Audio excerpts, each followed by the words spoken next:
Bonjour tout le monde, bienvenue à ce cours qui va porter sur les pronoms relatifs et la variation de la syntaxe du français.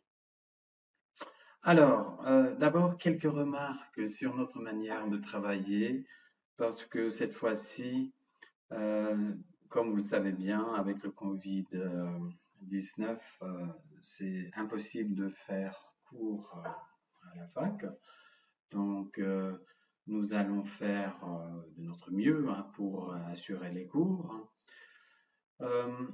Je vais essayer donc de faire des petites vidéos basées sur les PowerPoint, bien sûr. Vous allez suivre tout sur Canvas. Pour aujourd'hui, j'ai mis deux textes qui nous intéresse en particulier. C'est d'abord un texte par Gapani, un linguiste suisse qui a fait un livre sur les pronoms relatifs. Et ensuite, il y a un fichier de la Sorbonne sur les propositions relatives. Donc aujourd'hui, ce que je vais essayer de faire, c'est de parler un peu du système de la relativisation en français standard, parce qu'il faut bien maîtriser, bien connaître le système standard, le système de référence, avant de pouvoir parler de la variation, bien sûr. Avant de commencer, j'aimerais également dire que pour la suite, à partir de maintenant, nous allons continuer avec des cours à distance. On va probablement aussi pouvoir avoir des cours synchronisés, peut-être à partir de la semaine prochaine. Mais aujourd'hui, c'est un peu particulier. Donc, je fais des commentaires assez généraux sur les PowerPoint. Vous allez pouvoir l'étudier chez vous. Vous pouvez me poser des questions quand vous voulez, comme d'habitude. Et comme j'ai dit, on va faire de notre mieux. Donc, le thème de ce cours et le thème du cours de la semaine prochaine, c'est la relativisation, les pronoms relatifs. Alors, commençons par quelques remarques générales. Alors, la relativisation. Vous savez bien que le pronom relatif pose des problèmes quand on va faire une description du système français. Selon les grammaires traditionnelles, le pronom relatif sert d'une part à introduire une subordonnée relative. De cette façon, il a une fonction démarcative. Il délimite la subordonnée ou la proposition relative, si vous voulez. D'autre part, ce qu'on appelle traditionnellement un pronom relatif renvoie un antécédent dans la principale. De cette façon, le pronom relatif a une fonction anaphorique.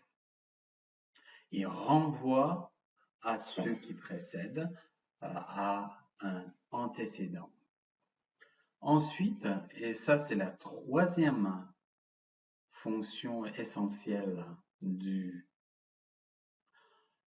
pronom relatif ou de l'introducteur de la proposition relative, si vous voulez, c'est de remplir une fonction syntaxique dans la subordonnée.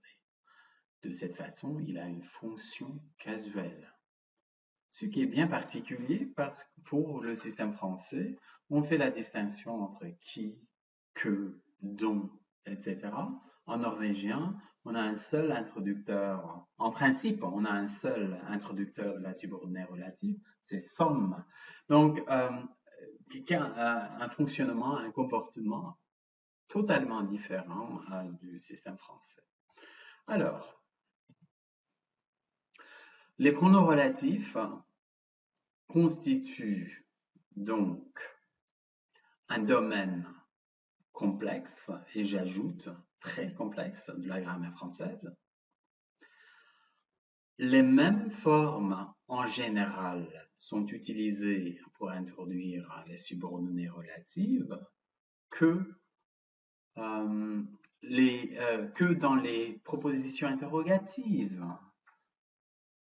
Ensuite, le fonctionnement des pronoms interrogatifs et des pronoms relatifs est cependant très différent. On l'a vu, les pronoms relatifs introduisent une subordonnée relative et renvoient un antécédent. Ils occupent une fonction à l'intérieur de la subordonnée. Alors, quelques termes, quelques notions sur l'enchâssement et le rôle de la subordination en général. Une des propriétés caractéristiques des langues humaines est la capacité d'enchâsser des structures dans une relation de dépendance de l'une à l'autre.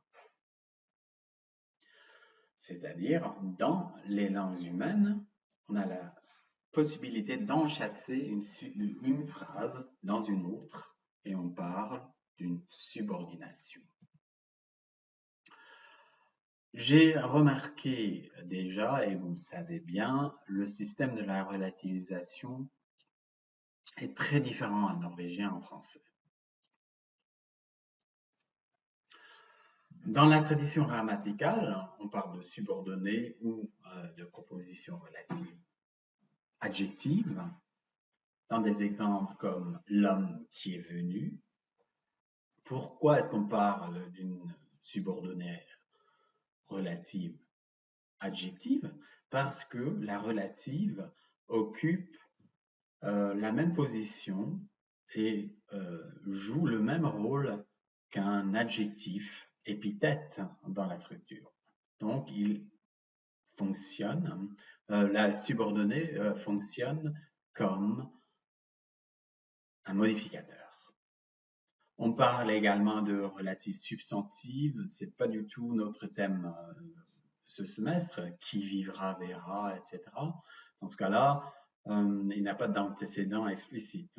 Donc, de cette façon, on parle d'une relative substantive. On parle également parfois d'une relative adverbiale, la maison où il habite, ou prédicative. Je l'ai entendu qui parlait, c'est-à-dire une relative qui fonctionne comme attribut. Alors, dans cette typologie des subordonnées relatives, on parle de relatives restrictives, déterminatives, qui modifient le nom. Exemple classique, les candidats qui ont obtenu la moyenne ont été reçus. On parle d'un sous-ensemble de la classe des étudiants ou des candidats. Structure à comparer avec les candidats ont été reçus. Donc, un sous-ensemble de l'ensemble des étudiants ou des candidats. Alors, on parle d'une relative restrictive. Une relative appositive, parfois appelée non restrictive explicative, ne se comporte pas comme un modifieur. Dans ce cas-là, l'absence de la relative ne change pas la référence du groupe nominal.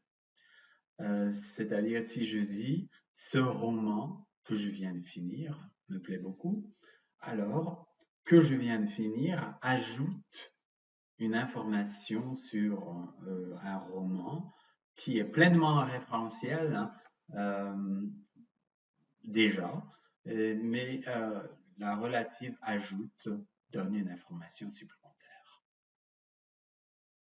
Souvent, on trouve de telles relatives avec un déterminant démonstratif ou possessif comme introducteur du groupe nominal. Et même avec les pronoms propres. Hein. Pierre, qui vient d'arriver, passera me voir. Bon, pourquoi est-ce qu'il s'agit d'une relative positive? Bon, un nom propre a déjà une référence, donc la relative ne peut pas servir à identifier le référent, il donne une information supplémentaire. Donc, je donne une information supplémentaire, dite appositive, sur Pierre. Une petite remarque aussi, entre parenthèses, sur la relative attributive, hein, qui fonctionne en termes traditionnels comme attribut de l'objet en général, mais même comme un attribut du sujet, un attribut libre du sujet. J'ai vu Paul qui est entré, je l'ai vu qui est entré, il est là qui attend, etc. Donc, en général, ce qu'on dit sur les relatives attributives, hein, c'est qu'ils décrivent un événement simultané à celui de la principale. Donc, il est là qui attend, présent, présent. Je l'ai vu qui est entré, passé, et la subordonnée relative qui est reliée à ce temps du passé. Alors, c'est donc la classification traditionnelle qu'on trouve des relatives, mais ce n'est pas du tout le thème principal de notre cours. Ce qui nous intéresse, hein, en général, quand on parle de la variation de la syntaxe des relatives en français, c'est bien sûr le rôle des introducteurs, les pronoms, hein, les pronoms relatifs qui nous intéressent. C'est-à-dire la structure interne. Donc, en français standard, vous savez quelque chose qui ressemble à une structure du genre l'homme avec qui je parle. Vous savez une relative qui commence avec la préposition avec, suivie du mot relatif, du constituant relativisé, et ensuite avec un sujet et un verbe. Et c'est bien sûr le verbe parler qui détermine le schéma argumental, pour ainsi dire. Quelqu'un parle avec quelqu'un et la préposition doit précéder le pronom relatif en français de référence. Donc, les principes de base, selon notre première formulation, c'est que les termes relatifs se déplacent vers la gauche. Dans une structure de base, dans une phrase de base, quelqu'un parle avec quelqu'un. Donc, le rôle prépositionnel suit le verbe. Mais dans la subordonnée relative, le pronom relatif, le mot relatif doit introduire la subordonnée et quand il y a une préposition dans la structure, comme avec, alors cette préposition doit précéder le relatif. Ce qui est bien sûr aussi quelque chose qui est très particulier pour le français et des langues comme le français. Mais en norvégien, on n'a pas du tout la même chose. Là, on peut avoir la préposition qui reste en bas de la structure, on le sait bien, ce qu'on appelle aussi en anglais stranding. On parle aussi en français de préposition orpheline. Man som jeg snakket med. Littéralement parlant, mannen med hvilken jeg snakket med hvem jeg snakket peut-être plutôt. Donc, le groupe prépositionnel en français se déplace en bloc vers la gauche, ce qui n'est pas du tout le cas en norvégien. Et le terme relatif ou le groupe prépositionnel qui contient le relatif laisse une copie, une trace, un vide dans la position initiale. Je vais revenir, je vais le commenter, je vais l'expliquer. Mais pour les formes, les pronoms relatifs en français, on a un pronom relatif sujet, qui. Je regarde l'homme qui mange, qui s'emploie comme sujet indépendamment de la référence du pronom relatif. Donc, qu'il s'agisse d'un antécédent humain ou non humain, un tableau qui me plaît, etc. Qui est donc la forme généralisée dans la position sujet. Que, bon, dès qu'on a un objet dans la subordonnée relative, il faut utiliser que, et on a une structure comme l'homme que je regarde mange. Donc, est une forme à part, parce que cette fois-ci, on n'a pas du tout un équivalent dans le système interrogatif. Il n'existait pas de pronom interrogatif non. Donc, c'est une forme exclusivement utilisée dans la subordonnée relative. L'homme dont je parle mange. Et on le sait bien, quand on utilise dont, il faut avoir un de dans la structure. Je parle de quelqu'un. Je parle de l'homme et de l'homme est remplacé par dont. Alors, avec d'autres prépositions, l'homme avec qui je parle, la maison près de laquelle il habite, dans ce cas-là, on ne peut pas utiliser dont parce que dont s'utilise exclusivement avec des groupes prépositionnels qui contiennent un de. Quand il y a d'autres structures avec la préposition avec, près de, une préposition complexe. Dans ce cas-là, on a donc la préposition qui précède le mot relatif. Et vous savez aussi qu'on fait la distinction entre lequel et qui. En général, lequel est utilisé avec des référents non humains, mais on peut également l'avoir avec des référents humains. La maison près de laquelle. On remplace parfois, surtout quand il s'agit d'expressions qui expriment le lieu, les relatifs par où la maison où il habite est entourée de murs. Alors, quelques petites remarques sur la distinction entre la relativisation en français et en norvégien. Contrairement au norvégien, le français a des termes relatifs qui sont morphologiquement simples, qui, que, quoi, dont, ou complexes.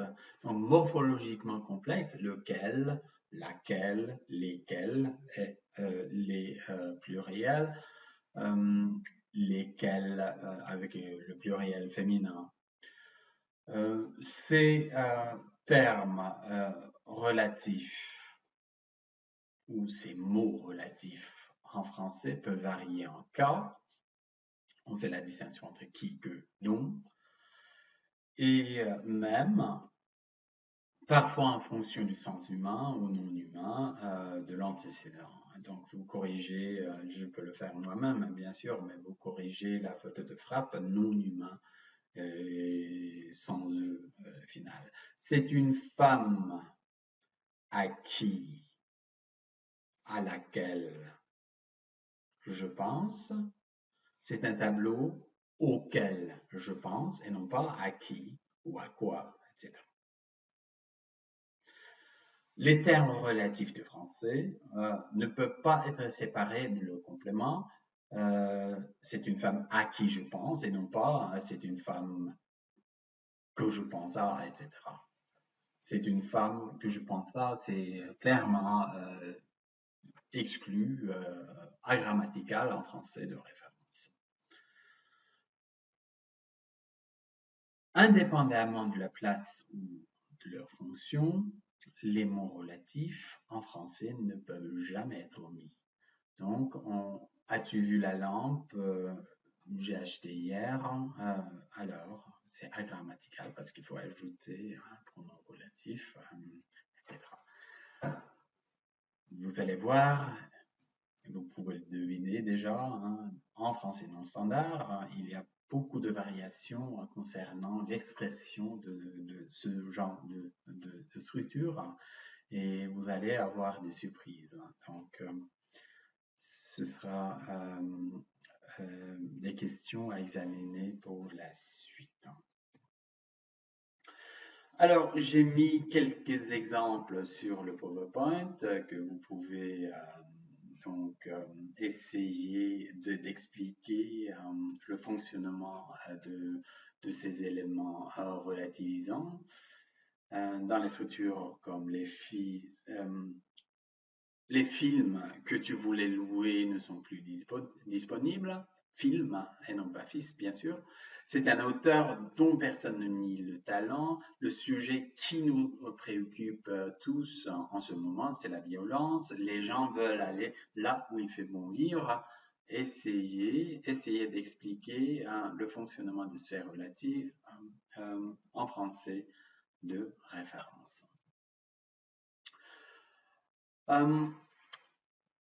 Ensuite, on va noter aussi qu'il y a une ambiguïté concernant l'introducteur que.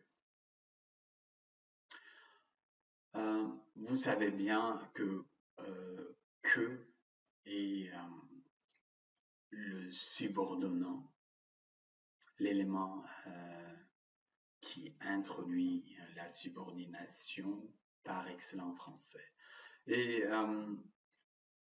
il existe à la fois un que qui introduit les subordonnées complétives et un que qui introduit les subordonnées relatives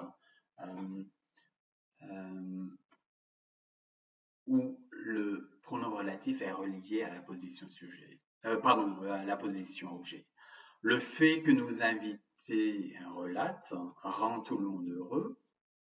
Dans ce cas-là, vous voyez que ce que j'ai noté comme un vide et correspond à la position objet. Nous inviter relate quelque chose. Encore des fautes de frappe que je vais corriger, bien sûr, dans la version écrite du PowerPoint. Dans un exemple comme le fait que nos invités arrivent rend tout le monde heureux, dans ce cas-là, il n'y a pas de vide.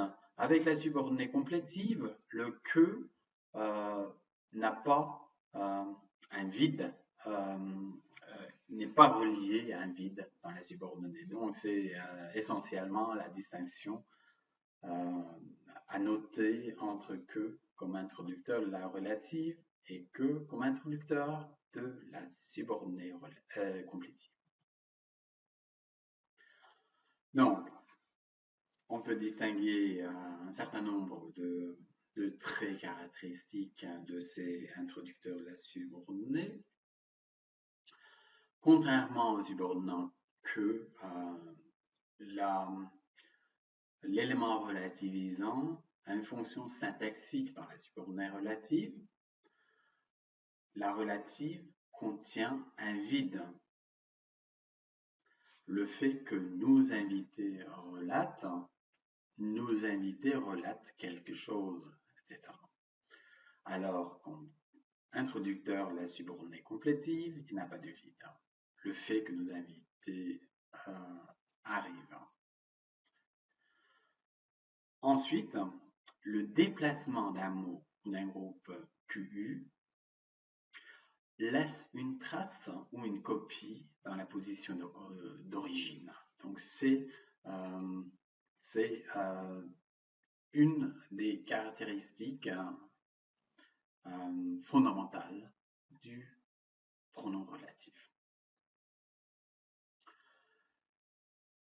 Deuxième distinction à établir entre que relatif, que introducteur de la subordonnée relatif, la subordonnée complétive, pardon, c'est que le pronom relatif a un genre et un nombre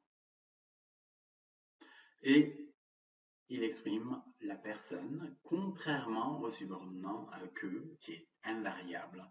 Et l'exemple par excellence qui illustre ceci, c'est l'exemple de l'étable que j'ai repeinte l'an dernier. Repeinte parce que correspond ici à un objet direct du verbe repeindre. Et quand il est placé devant le participe passé avec le verbe auxiliaire avoir, il faut faire l'accord, il faut accorder le participe passé avec le pronom relatif qui précède. Ce qui n'est pas du tout le cas avec la subordonnée complétive. Le fait que tu aies repeint ces tables, on notera bien le subjonctif, bien sûr, mais il n'y a pas d'accord sur le participe passé. Troisième élément caractéristique, les pronoms relatifs, les mots relatifs, contrairement aux subordonnants que, ont un antécédent. Ensuite, vous allez étudier et vous allez réfléchir sur ces propriétés des mots relatifs, des pronoms relatifs. Vous pouvez vous baser sur ma présentation dans Nu Franske Grammatik. Si vous avez accès à d'autres grammaires du français, comme la grammaire méthodique du français par Rigel et Thalie, vous pouvez également étudier les parties qui concernent les pronoms relatifs ou les subordonnés relatifs, parce que de cette façon, vous allez avoir une idée sur le fonctionnement de ces mots. Ce que j'aimerais que vous ajoutiez comme lecture pour ce cours, c'est le fichier de l'Université de Paris-Sorbonne, écrit par Pierre Larrivé et Marie Skrovec, effectivement. C'est un petit texte qui montre ou qui nous dit quelque chose en tout cas sur le français oral et le fonctionnement des relatifs en français oral. Et je donnerai quelques remarques ici dans cette vidéo d'introduction sur le fonctionnement de ces pronoms relatifs en français oral. Effectivement, en français oral et dans le corpus de Larrivé Skrovec, la plupart des propositions relatives sont introduites par qui comme sujet. Ce n'est pas du tout une surprise pour vous parce que si vous regardez, si vous pensez à ce qui se passe en français oral, c'est effectivement souvent des relatifs sujets qui sont exprimés. 86% des cas dans le corpus de l'arrivée scorbique correspondent à des pronoms relatifs sujets. Très peu d'objets, effectivement, à peine 8% des cas. Et sur ces 8%, la plupart des exemples correspondent à des ce que. Quoi est très peu utilisé aussi en français oral, moins d'1% des cas. Ou, oui, bien sûr, avec un sens locatif, entre 5 et 6%, dont très peu d'exemples. On va y revenir parce que dont pose des problèmes particuliers pour l'explication et pour le système des relatifs en général. Lequel, ses associés, lequel, laquelle, lesquels, pluriel, etc. Bon, moins d'1%. Point noté, essayez d'y réfléchir en lisant le petit texte de l'arrivée de Skrovec, qui est donc hautement fréquent, alors que est étonnamment un peu fréquent. Je dis étonnamment avec un point d'interrogation, parce que là aussi, pourquoi justement est-ce qu'on évite les que objets? C'est une question pour notre réflexion tout de même. On va y revenir. Dont, lequel, quoi, n'ont presque pas utilisé. Donc, très peu de dons en français oral, par exemple. Quand on parle de la variation du système des relatifs plus tard, vous allez voir comment on évite les structures en dons. Et c'est parfois avec des systèmes assez surprenants, effectivement. Mais dans ce cas-là, on parle bien sûr aussi d'un système non standard, ou plutôt un français ordinaire, dans la terminologie de Gadet, français contemporain, avancé, etc.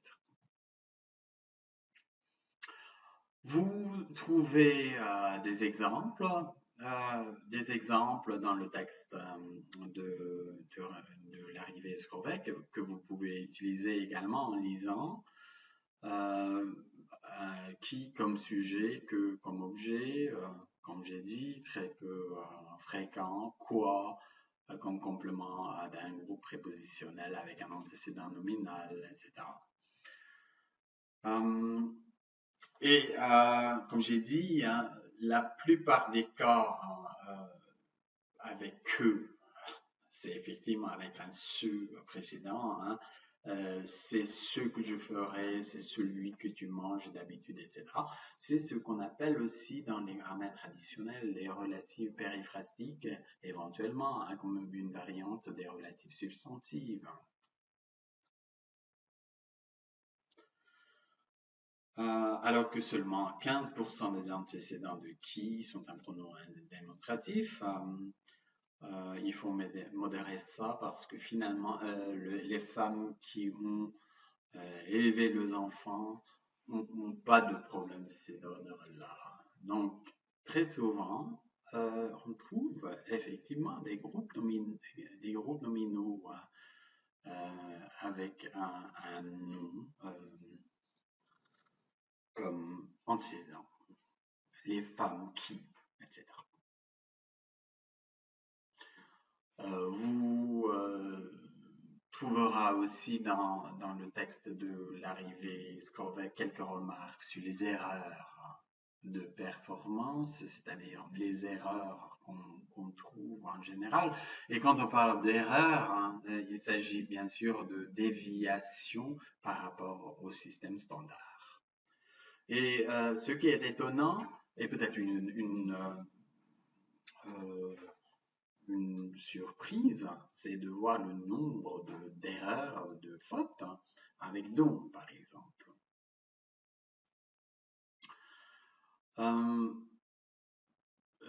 Je vais revenir sur ces exemples et sur ces erreurs quand on parle du système non standard, le système en français ordinaire la semaine prochaine. Voilà. Et vous allez également lire que les taux d'erreur sont corrélés à la fréquence des marqueurs, c'est-à-dire avec le nombre très fréquent de qui comme marqueur du sujet, alors il y a moins d'erreurs également. Beaucoup plus d'erreurs pour les marqueurs rares. Ça aussi, c'est quelque chose qui nous intéresse et c'est quelque chose que nous allons développer dans ce cours, bien sûr, plus tard. Alors, dans le texte de l'arrivée et de Skrovec, on parle aussi d'un système d'accessibilité selon lequel le relatif sujet est plus accessible que l'objet, l'objet est plus accessible que l'indirect, etc., etc. Alors, ceci vous donne une petite idée sur le contenu de ce cours et comme vous allez le voir, il s'agit d'une description du système standard basé sur ma propre grammaire de 2006, basé sur la grammaire méthodique, basé sur les explications standards, effectivement, de la grammaire française. Ensuite, on a ajouté quelques remarques basées sur le système du français oral. Et la semaine prochaine, nous allons effectivement développer certains points liés au système non normatif de la relativisation. Pour vous donner une idée sur ce système, j'aimerais bien que vous lisiez le texte de Joël Gapani que j'ai mis sur Canvas.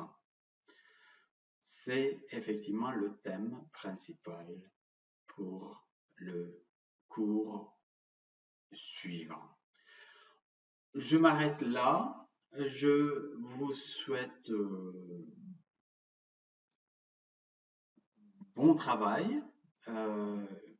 J'espère qu'on pourra trouver un mode de travail qui fonctionne pour nous à partir d'aujourd'hui.